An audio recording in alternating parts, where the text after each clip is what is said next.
Hi YouTube, Regina here.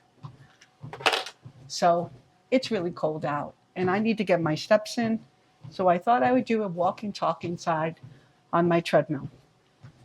And that we could talk about today's topic. But first things first, Happy New Year. Hope everyone is doing well and that they are getting their money right. Especially starting a new year, this is an exciting time because it's almost like a clean slate. A lot of people have New Year's resolutions to start budgeting, start tracking, and sometimes really great things happen to people. Like all of a sudden they're starting to make more money. Like I got a pretty decent raise for this year.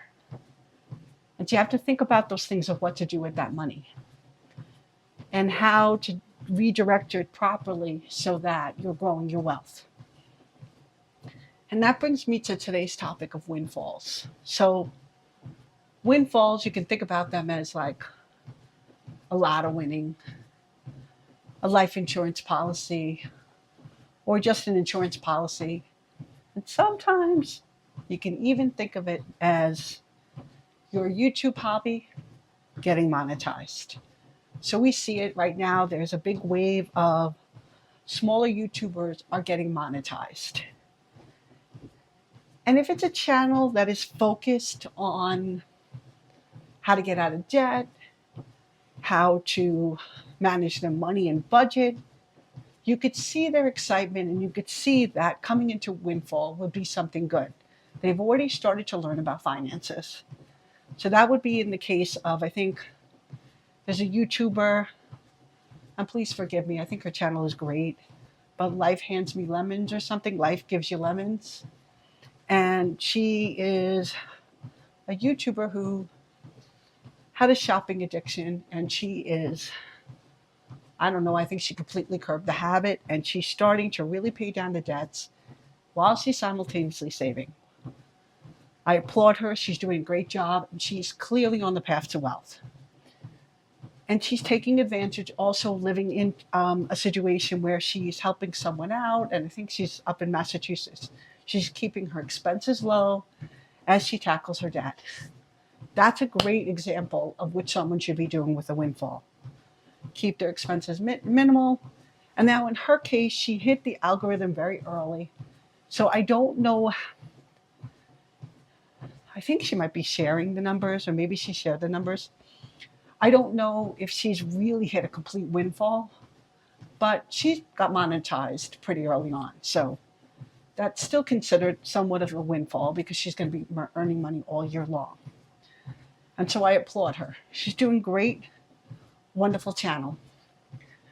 And I like supporting and watching new YouTubers because, first of all, I find them to be very interesting. There is something raw about it and very authentic and genuine. And so there was a few months back, and I don't know if I get the same, my algorithm feed shows me the same people that other people see. I suspect there is a big overlap, but one of them was called Dodash because I enjoy watching, I think I started watching Meaty Mama, and the reason why she is from St. Pete's and she delivers food around St. Pete. So my husband and I enjoyed watching her when she was delivering because we got to see all the different restaurants. And I know that sounds really strange, but Meeting Mama is paying down debts. She's got a funny personality. And I think Dodash was inspired by her and had a YouTube channel already, and she changed it. And she started recording herself doing the gig work, and she was doing all different types of gig work. And so she hit the algorithm when she did one video and spoke about why she would never go back to a 9 to 5. And she was earning income and life was tough for her, but just the 9 to 5 didn't agree with her sense of freedom. She felt trapped. I get that. Some people feel that way. She was earning money and she made her life difficult because she didn't lower her expenses to match her new gig economy. And so she was really struggling for a while, even when it came to making her car payments and paying her rent on time. Well, she hit the algorithm. That video took off, and she's very clever. She knew how to capitalize on it and continue with the sales model, because at the end of the day, when you're putting a YouTube video out, whether you know it or not, you're employed by Google. Even if you're doing it as a hobby, it is a sales job in some event, because they're going to be selling ads on the videos that they put out. And while there are many people who are like me, who pay for YouTube Premium so that we can avoid seeing the ads, a lot of people do not pay for the YouTube Premium. So they're getting paid. A small percentage of folks from the YouTube Premium, where they put the ads out, and then other things that they do on the channel, whether they're selling you t-shirts or mugs or courses. Anyway, DoorDash, she hit the algorithm, and she did something that was very different than what other YouTubers have done. She shared her monetization. She shared how much money she was making, and that too allowed her channel to take off as well. And so I think she made a decent first payout. I don't know if it was 6 or I'm forgetting what it was. Maybe her first and her second payment was pretty good. But I swear, I tell you not. You see the difference between the first YouTuber I talked about, who was just sharing her life as she's paying down debt, and you see the second YouTuber who's just talking about all the different things that she wants to buy. I think she intuitively understands that she has to get better with finances. But at the same standpoint, if you don't learn how to be with money, you're just not going to get better with money. You have to learn how to manage your personal finances. And so DoorDash is out talking about all the different things she wants to buy. Immediately quits her job. That's it. Gig work is done for her. And the one thing about YouTube, and although she was told she doesn't care, the one thing about YouTube is it doesn't pay the same. It's like gig work in a way. You're not going to get the same stable money each time. Now, I do think that because she's very good with the amount of videos she does, she's also very good at editing too, and she's good at shorts, like putting the short clips together. I think her shorts are funny. I do think she'll continue to make money, but you have to be really careful, because she's putting herself in a situation where her lifestyle just meets the YouTube algorithm income that it is right now. So we don't know if Google is going to change the amount that they end up paying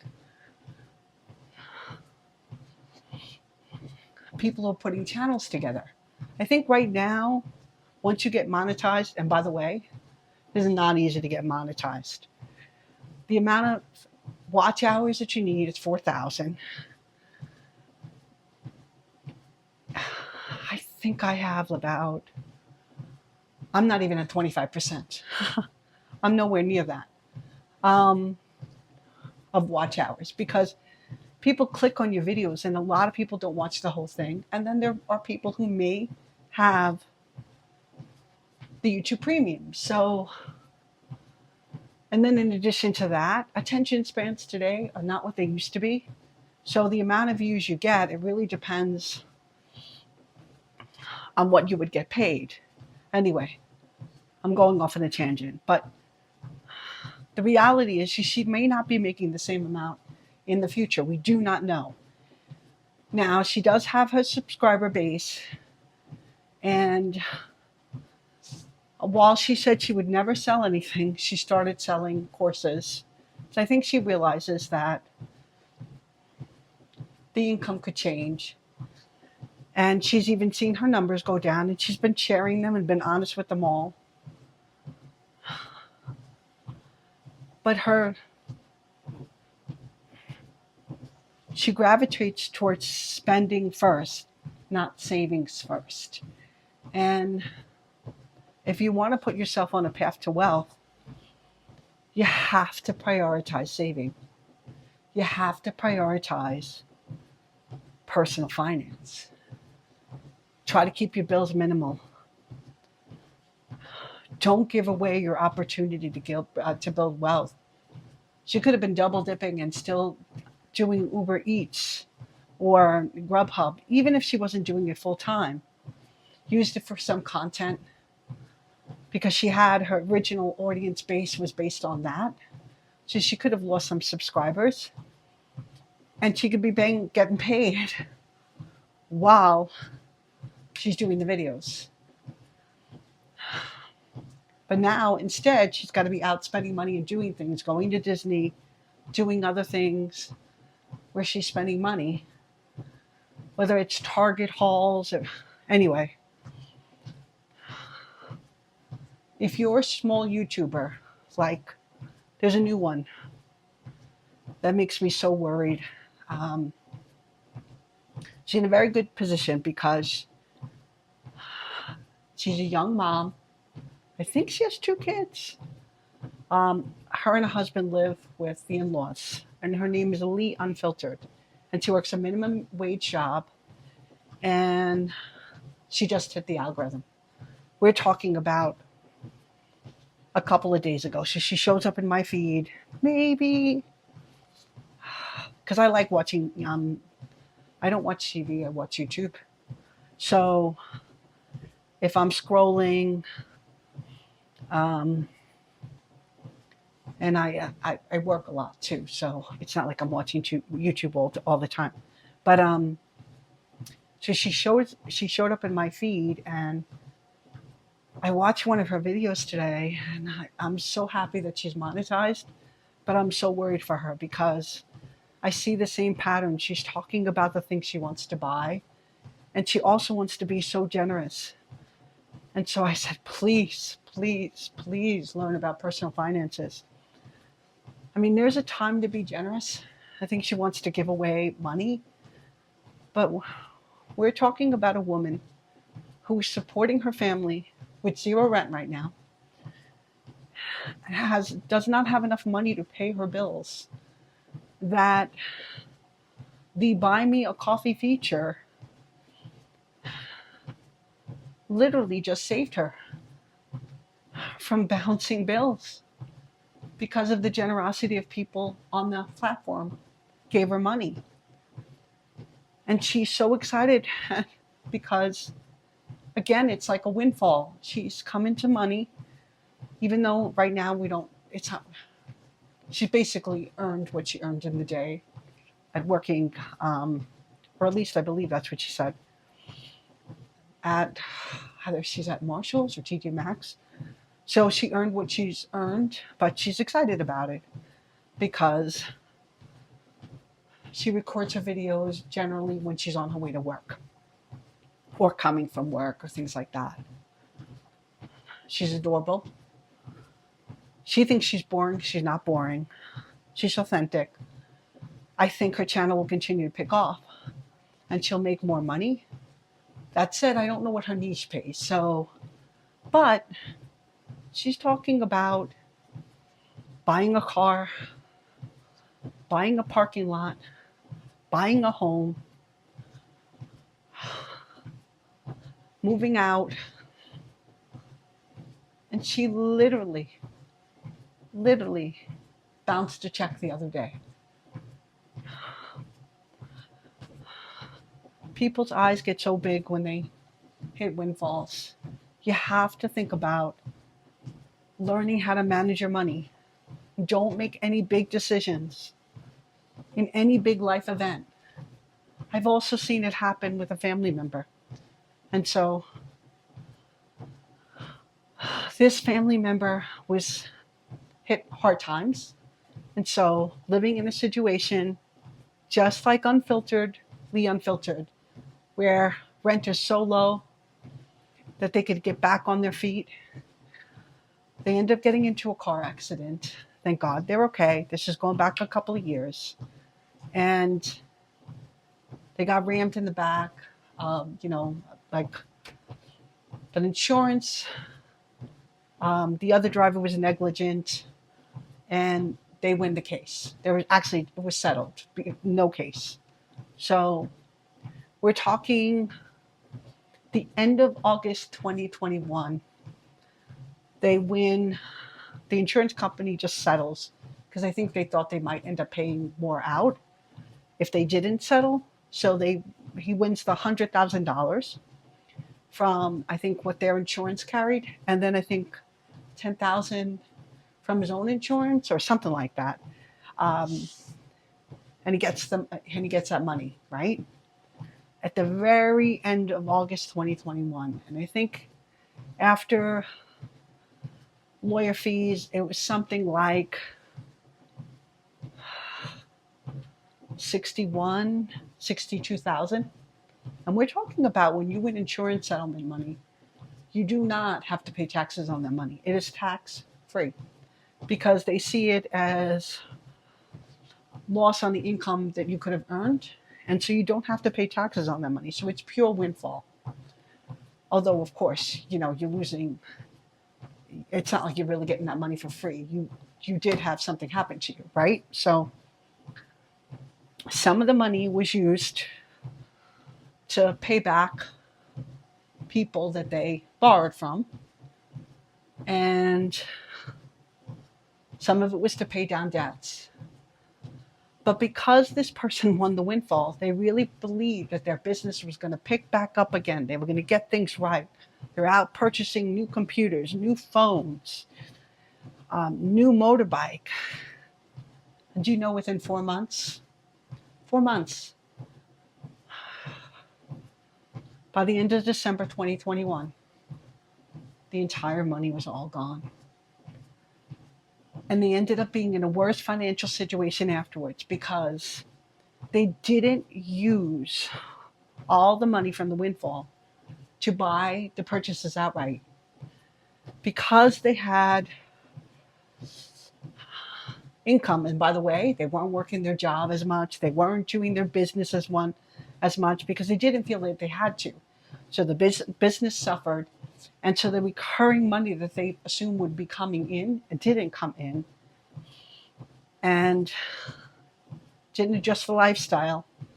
And we're talking about this person had come into hard times, so it wasn't rent, it wasn't utilities.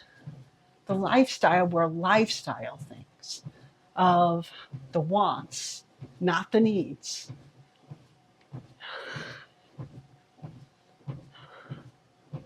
And they were in worse debt afterwards because while they caught up on a lot of bills, they stopped paying the bills. They were just so afraid of being without money again that they kind of hoarded it until they just spent it all. They didn't have it.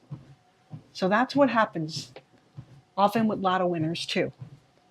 When you come into money, if you don't learn how to manage your finances, all the big talk you do, oh, I'm going to get good. Are you going to tell me and help me how I'm going to invest, what I'm going to do with this money? It was just $60,000.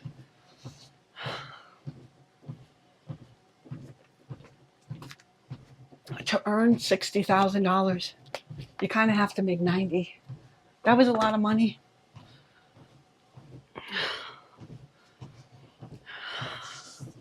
But it wasn't everything. So if you come into a windfall, if your YouTube channel picks off, do not make any decisions quickly. First, learn about finances. Devour what you can find out there. And I'm not talking about crypto and anything. I'm talking about living below your means, saving, investing, the proper ratios, ensuring that your bills don't get out of whack, making sure that your life insurance policy, that you have benefits to cover you in the event of a health emergency. I've seen that happen too.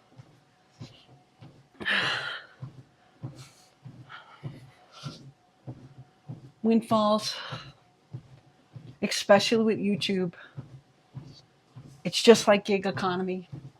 It doesn't mean just because you earn that money, now all of a sudden that's going to be your income from going forward. You hit the algorithm, you might have had a lot of people sign on, but the percentage of people that actually watch the videos, and I think I heard, um, oh, I'm going to butcher his last name, Matt Diavella. I think that's his name. I think he did the fire video. He did the filming behind financial independence, retire early. There was like some oh, documentary that they did, and he did the filming behind that, and then he created his own YouTube channel. Well, apparently his YouTube channel went dark for a while, and I'm not subscribed, so I didn't notice. But he's really got a great channel. Because there's other things that come in. So if something comes into my feed, I just, I only subscribe to a few, unless I'm watching to see. But anyway, he spoke about it, that even he gets worried and concerned because you become afraid that you're not going to be relevant, and that his concern was that he was not going to be relevant, and that he wasn't going to get the same subscriber base, and maybe the algorithm wouldn't be kind to him because he was gone so long, and that the people who would see his channel would be his subscriber base, or whether or not they would click on him would be a different story. I think he said he has a new channel too. I think he created a new one so you could see behind the scenes, and he said that the first comment he got was someone said they didn't notice. And I don't think that person meant it cruel. I just think sometimes we just get so busy and absorbed in our own lives that we're not like, where did that person go? And that humbles us. But some people, I'm sure, a lot of people noticed. I personally didn't. But I knew he was a new dad, so I just don't think I thought about it. Anyway, getting back to what I was talking about, windfalls, purely unfiltered, and you end up seeing this video. I've got a whole library out there. Dave Ramsey, Ramit Sethi has stuff. Graham Stephan. I mean, a lot of these YouTubers, I should say, made their money on the internet, made their money on the platform. But even if you're watching someone like Graham Stephan, who made his millions on YouTube, and you're not watching it from someone who became wealthy because, and it's fine that people made their money on YouTube, but it's just that they hit the algorithm and they hit the wealth. They got wealthy because their income was so excessively high that they were able to surpass people like me relatively quickly because I was just having my earned income from my employer. Regardless of how great of a saver I was, I can't compete with that kind of earnings. So if you are coming into money and you do end up making and growing to a point where you have millions of subscribers, and I don't think these raw channels will get that big. Maybe someone like Dodash can. I don't really know. But this could be a fad too, where the small creators are getting big. And it could end. But if your channel blows up and you hit the algorithm, please learn how to manage your finances. I think they're saying, there are other channels. I watch retirement channels. So I've also watched Sarasota Tim, and he's not earning as much as he was. He's at the point where, he's just purely, he's not able to buy a home because he's been spending his money. So he spends He's also at a different point in his life, so he's retired. So you don't necessarily need to own a home when you retire. Matter of fact, sometimes you should scale down. Anyway, but the point is people incomes change.